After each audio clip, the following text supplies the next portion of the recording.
जी बिल्कुल, आज हमें दुख के साथ कहना पड़ रहा है कि भारत की जो सरकार है वो लोगों के हित में नहीं है, यहाँ के नागरिकों के हित में नहीं है। हम बार बार कहना चाह रहे हैं, आप सोशल मीडिया के माध्यम से और बहुत से मीडिया साथी आप लोगों ने ही इस मुद्दे को उठाया है कि बिहार लोकतंत्र की जननी है और यहाँ से जब चुनाव आयोग यहाँ के नागरिकों की नागरिकता छीनने का जब मोदी सरकार के इशारे पर जब काम कर रही है, तो आप सोच लीजिए कि हम किस देश में रह रहे हैं और कितने घातक परिस्थिति में चल रहे हैं। आज चाहे पत्रकार हो, चाहे कोई भी जॉब कर रहे हैं, कोई प्रशासनिक क्षेत्र में हो या फिर कोई बेरोजगार हो, किसान हो, सभी की नागरिकता छीन जाएगी तो आप लावारिस ज़िंदगी आप जिएंगे।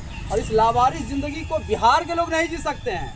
हम मोदी सरकार से कहना चाहते हैं कि जिस तरीके से निर्वाचन आयोग को आप अपने कैप्चर में रख के, पैकेट में रख के और सिर्फ 2 पूंजीपति के लिए काम करना चाहते हैं, वो बिहार की धरती तो बर्दाश्त नहीं करेगा कभी भी।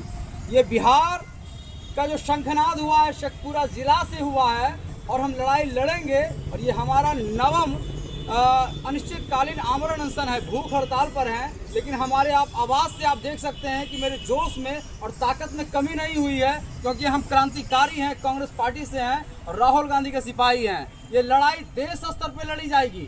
और निर्वाचन आयोग से हम कहना चाहते हैं कि आप आने वाले समय में, सरकार जरूरी नहीं कि ये मोदी सरकार की हो, सरकार बदलेगी, हमेशा से सरकार बदली है, लेकिन हमारा देश, हमारे नागरिक, हमारा संविधान वैसे ही है। तो आप सोच लीजिए, जो जिस तरीके से काम करेगा आने वाले समय में उसको भी उसी तरीके से जवाब मिलेगा, कार्रवाई भी होगी और आपको भुगतना पड़ेगा।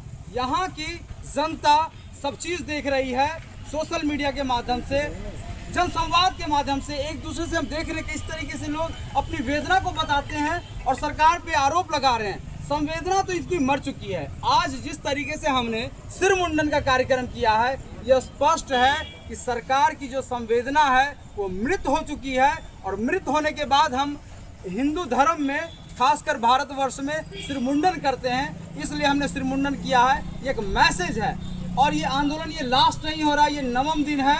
चूँकि नवम दिन में आप जान लीजिए कि दशहरा के दिन में क्या होता है, दुर्गा पूजा का जब हम पाठ करते हैं तो नवम दिन क्रांतिकारी होता है। ये तो यहाँ से और भी एक शंखनाद और ताकत के साथ हम एक मैसेज दे रहे हैं, क्योंकि हम जहाँ पे धरना स्थल पे बैठे हैं, ठीक हमारे सामने दुर्गा माता का मंदिर है और यहाँ से हम आशीर्वाद प्राप्त कर रहे हैं। बिहार वासियों के लिए लड़ाई हम लड़ेंगे और हम हिंदुस्तान के नागरिकों से कहना चाहते हैं, जहाँ तक हमारी आवाज़ जारी है, ये लड़ाई सिर्फ बिहारियों की नहीं है, पूरे भारतवर्ष के नागरिकों की है। यहाँ के बाद बंगाल का इलेक्शन है, धीरे धीरे सारे प्रदेश में ये जाएंगे। और जिस तरीके से निर्वाचन आयोग ने पहले दफ़ा कहा था कि कम से कम 20% लोगों का मतदाता सूची से नाम कट जाएगा, तो आप सोचिए कि परिणाम कितना घातक होने वाला है कि उससे ज़्यादा लोगों का नाम कटेगा। और नागरिकता छीनने वाले निर्वाचन आयोग कौन होते हैं? ये गृह मंत्रालय के अधीन होता है। निर्वाचन आयोग का काम है लोकतंत्र का बहाल करना, उसे अच्छे तरीके से चुनाव कराना।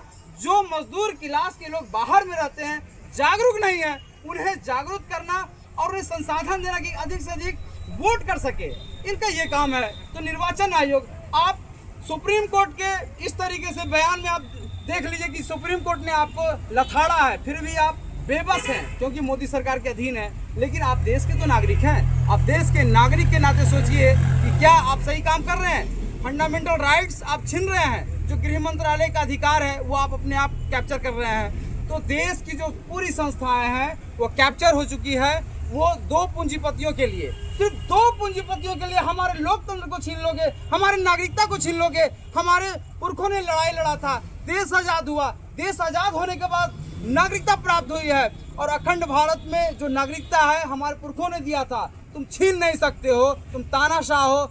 उस समय भी अंग्रेजों के साथ तुम्हारी विचारधारा खड़ी थी और आज भी जब तुम सरकार में आए हो, पावर में हो, तो हमारी नागरिकता छीन रहे हो। मतलब यहाँ के जितने भी लोग हैं, मैं स्पष्ट बताना चाहता हूँ, इस नागरिकता में ना तो दलित और ईबीसी, SC ST, बल्कि सारे वर्ग, सामान्य वर्ग के जो भाई बंधु हैं, सभी की नागरिकता छीनी जाएगी।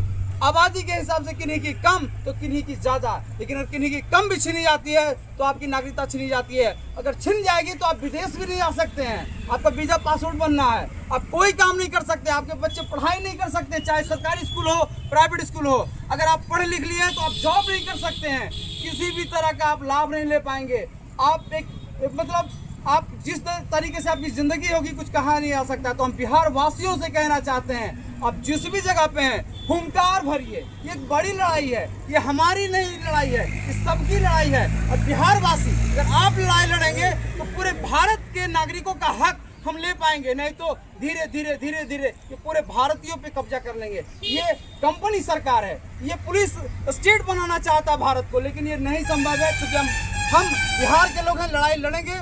और मीडिया बंधु को हम कहना चाहते हैं, जहां तक हमारी आवाज़ जा रही है, सब मिलकर मुंह खोल के तन्मयता से इस लड़ाई में आप साथ दीजिए, क्योंकि आप चौथे स्तंभ हैं। चौथा स्तंभ चाहे विधायिका हो, कार्यपालिका हो, न्यायपालिका हो, तीनों को कंट्रोल करता है। आप चाहेंगे तो ये क्रूर सरकार को जवाब मिलेगा। और निर्वाचन आयोग से फिर से कहना चाहते हैं कि आप जिस तरीके से मोदी सरकार के अधीन काम कर रहे हैं, आपकी हार होगी और यहाँ के लोगों की जीत होगी। बहुत बहुत धन्यवाद।